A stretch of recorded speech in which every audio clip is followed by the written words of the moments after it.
Hello friends, आज का video होने वाला है एक्सप्रेसिंग कॉन्सेंट्रेशन ऑफ सॉल्यूशन। पहला जो होगा मास परसेंटेज, है ना। तो जो होगा मास परसेंटेज ऑफ कंपोनेंट आपको कैलकुलेट करना होगा। इसके लिए आप क्या करेंगे, mass of component in solution divided by total mass of solution into 100, है ना। ये फार्मूला से आपको जो होगा यानी मास परसेंटेज ऑफ कंपोनेंट जो होगा निकल जाएगा, ठीक है। यानी यदि क्वेश्चन में दिया रहेगा 10% weight by weight glucose solution, इसका मतलब ये हो गया कि 10 gram of glucose dissolved in 100 gram of solution, है ना। तो इससे बच्चों ये निकल जाएगा कि वेट ऑफ सॉल्यूट हमारे पास कितना है, 10 ग्राम है। वेट ऑफ सॉल्यूशन 100 ग्राम है, तो वेट ऑफ सॉल्वेंट जो होगा 90 ग्राम हो जाएंगे। क्लियर है, ठीक है। अब देखेंगे ये एनसीईआरटी का क्वेश्चन है, कहता है कि calculate the mass percentage of benzene and carbon tetrachloride if 22 gram of benzene is dissolve in 122 gram of chloro यानी कार्बन टेट्राक्लोराइड CCl4, है ना। तो सबसे पहला काम क्या करेंगे कि total mass of solution calculate कर लेंगे। टोटल मास जो होगा mass of solute plus mass of solvent.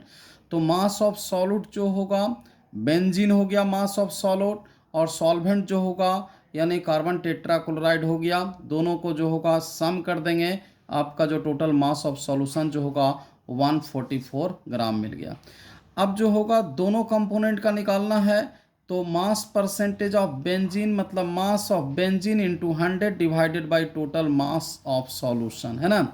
तो मतलब जो होगा मास ऑफ बेंजीन कितना हो गया 22 ग्राम, यानी 22 इंटू 100 डिवाइडेड बाई 144। जब इसको सॉल्व करेंगे तो मिलेगा 15.28%, ठीक है।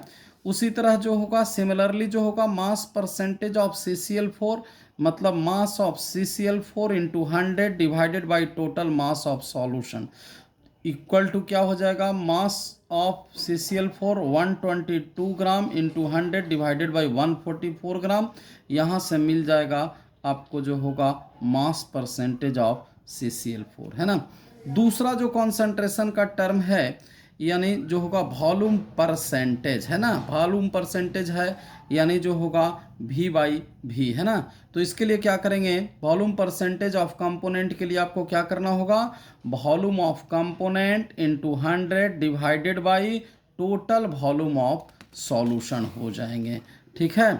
अब यदि क्वेश्चन में इस तरह रहेगा कि क्वेश्चन में दिया रहेगा कि 10% by volume of ethanol solution, इसका मतलब क्या हो गया कि 10 ml of ethanol dissolve in 100 ml of solution, ठीक है। तो यहाँ से वॉल्यूम ऑफ इथेनॉल मिल जाएगा यानी सॉल्यूट का वॉल्यूम मिल जाएगा 10 ml। वॉल्यूम ऑफ सॉल्यूशन जो होगा 100 ml हो गया, परसेंटेज है तो वॉल्यूम ऑफ सॉल्वेंट कितना मिल जाएगा, volume of solution minus volume of solute, ठीक है। तो यहाँ से 100 माइनस 10 करेंगे तो 90 ml हो जाएंगे, ठीक है। अब जो तीसरा जो कॉन्सेंट्रेशन टर्म है मोल फ्रैक्शन, है ना। तो मोल फ्रैक्शन के लिए ध्यान रखना होगा, इसके लिए क्या करना होगा, कहता है कि यह जो होगा रेशियो है ना। जिस कंपोनेंट का मोल फ्रैक्शन निकालना होगा उस कंपोनेंट का mole divided by total mole. हमने यहाँ लिखा है it is the ratio of mole of component to total mole of solution, है ना। तो ये जो होगा हमने मान लिया है कि Na जो होगा मोल ऑफ सॉल्यूट है, Nb जो होगा मोल ऑफ सॉल्वेंट है। दोनों को हमने मिक्स किया, ये जो होगा आपको सॉल्यूशन बन गया, ठीक है।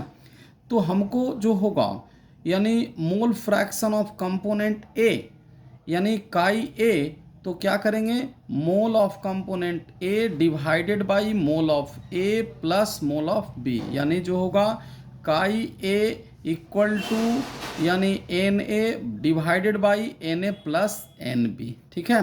सिमिलरली जो होगा mole fraction of component B जो होगा यानी chi B mole of component B divided by total mole of solution, यानी जो होगा काई बी इक्वल टू जो होगा chi B equal to N B divided by N A plus N B हो जाएंगे, है ना। यदि हमारे पास जो होगा दो कंपोनेंट है, मैंने सॉल्यूशन के अंदर दो कंपोनेंट है, तब जो होगा chi A plus chi B equal to 1 होगा।